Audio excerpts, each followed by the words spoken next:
An understanding of the Mytharr Caliphate begins with an understanding of the Church of Leviathan. The two are intimately linked. The Church of Leviathan has a long history in the Rib region, dating back more than 5,000 years. It was founded shortly after Leviathan began to inhabit the region, while the Caliphate was founded around 500 years ago, and coincides with the death of Leviathan. One account of the founding myth of the church is as follows. Leviathan was the son of Lemurn and Meros, spawned from a dream Lemurn had, one in which oceans encompassed the mortal plane. Lemurn awoke to find a grand sapphire serpent wrapped around their chest. In this moment, Lemurn spoke into Leviathan, his true name and purpose: to be the oceans, to spread his waves, and ultimately be the seed of life. With his task assigned, Leviathan set forth to spread the oceans, not only on Lemurn, but on our moons and our stars in our sphere as well. Leviathan traveled the mortal plane for eons, all while spreading the oceans.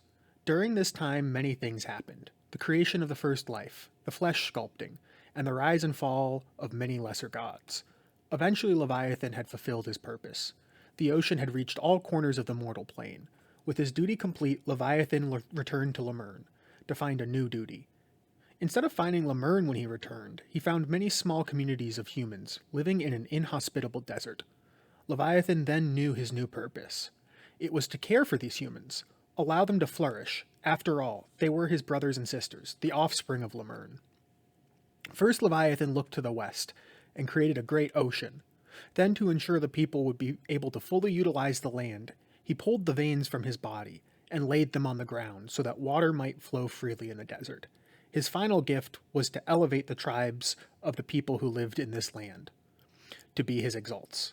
He commanded the tribe of the lands to enter the veins and bathe in them, as they were fresh from his body.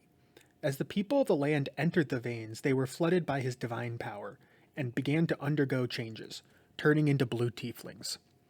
When they emerged as one people, taking the name of Elan. In return for his many gifts, the people now known as the Elan began to worship Leviathan, and thus the Church of Leviathan was founded. Many of the most important beliefs and rituals of the church have their root in this legend. We see that Leviathan's first great duty was the creation and domain over water, spreading it across the whole world, followed by the secondary voluntary duty of caring for the Elan. It is not particularly highlighted in the story, but to the people of the Caliphate, it is extremely important that Leviathan chose the Elan. Unlike his duty to spread water, he was not commanded to do so. They take great pride in the fact that they were chosen. With pride also comes a great sense of duty. This is where the prayers said over water began, as a way to thank Leviathan for all of his gifts. The sense of duty has endured even after the death of Leviathan. It has now morphed into a need to protect and cherish water. As such, the nature of prayers said over water has changed to be more meditative, focusing on water's role in one's own life. However, it is still expected that one ends the prayer by giving thanks to Leviathan. Ritual bathings, perhaps the most important of the religious rites, also has its origin in this story. For it is not until the Elan enter the veins that they become the chosen. Because of this connection between bathing and power, weekly baths have become a central rite. These baths are typically extremely lavish, unisex, fed directly from the veins, and are the center point of any temple complex. The bathing ritual begins with a ritual cleansing, where one washes themselves with a damp cloth or sponge. After the cleansing, one enters the bath chamber, usually a large room with a central circular basin. One is expected to enter the bath quietly, spend at least 30 minutes soaking, and fully submerge themselves at least once a week.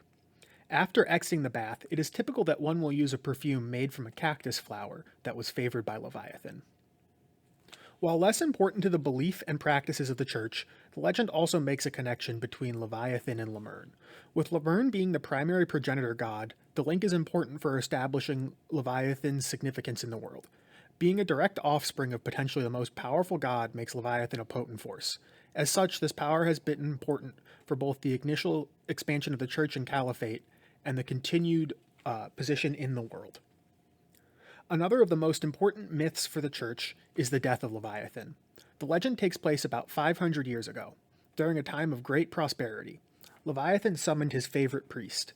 He confided in the priest that recently he was having troubling dreams of an unending desert and bleached bones. Shortly after the dreams began, a black miasma appeared on Leviathan's body. It was at this time that Leviathan devised a plan to prevent his dreams from coming true. First, he would concentrate as much of his power as possible and entrust it to his favorite priest in their bloodline. He would then distill his soul into water so that the caliphate might have it for the future. Leviathan's first task was to dig a pit large enough to hold his soul. Then, coiling himself around the pit, he summoned his priests. Leviathan had his favorite priest step forward and place their hand upon his head. In an instant, Leviathan's flesh withered and disappeared, leaving only a skeleton. Then from the skull came a great deluge of water into the pit. The new holy lake was called Leviathan, and the priests became the avatar of Leviathan and the ruler of the land, taking the title of caliph. Each generation, one of his descendants would be selected as the avatar and caliph. And they would serve not only as the head of government, but they would also ensure the flow of water and continue their role as the head of church. Within the skull, a new temple compound was constructed, so the caliph might have a place to live and conduct their rites. This myth marks the shift in the religion from worshipping Leviathan to the veneration of the Holy Lake and the caliph. Because of the sharing of power, the caliph is now recognized as the earthly embodiment of Leviathan, and does receive some adoration. However, the majority of the worship is directed towards the Holy Lake. The most important new practice is the pilgrimage to the Holy Lake. A central part of this pilgrimage is soaking in the lake, during which one is capable of directly conversing with Leviathan. The frequencies of soaks is limited for most. Any member of the church is permitted to soak once a year, while higher members are allowed to soak as frequently as once a month, and the caliph and the Holy Family are allowed to soak as much as they wish. The limit serves two purposes to the church. First, it ensures that everyone will have a chance to soak in the lake, and second, it is believed that if you are untrained, conversing too frequently with Leviathan could cause spiritual harm due to the force of his soul. The caliph has many important duties in the church, none more so than blessing the Holy Lake and daily rites that ensure the consistent flow of water in the region. His role as the ruler of the land has waned in recent generations as drought and desertification has intensified, and he has needed to conduct rites more frequently to protect the region. As his religious duties have grown, the caliph has taken permanent residence in the temple in the skull, known as the Spring Palace. Traditionally, it was only used by the caliph when rites were needed at the Holy Lake. With the temple becoming the new epicenter of the kingdom, a small town has sprung up around the skull, entirely devoted to religious rites and royal families. While Leviathan is the central deity worshipped, there are other deities important to the church. Aetherius, the god of skies, is a rival god and lover to Leviathan. Together they had a child, Thalassa, goddess of navigation and exploration. Leviathan's parent Lemurn is also an important figure as a progenitor god. Another new figure in the religion is Mordigian, a local god of death who used to compete with Leviathan for worship, but who has recently become an ally. It is not uncommon to find small shrines to any or all of these gods within a temple to Leviathan.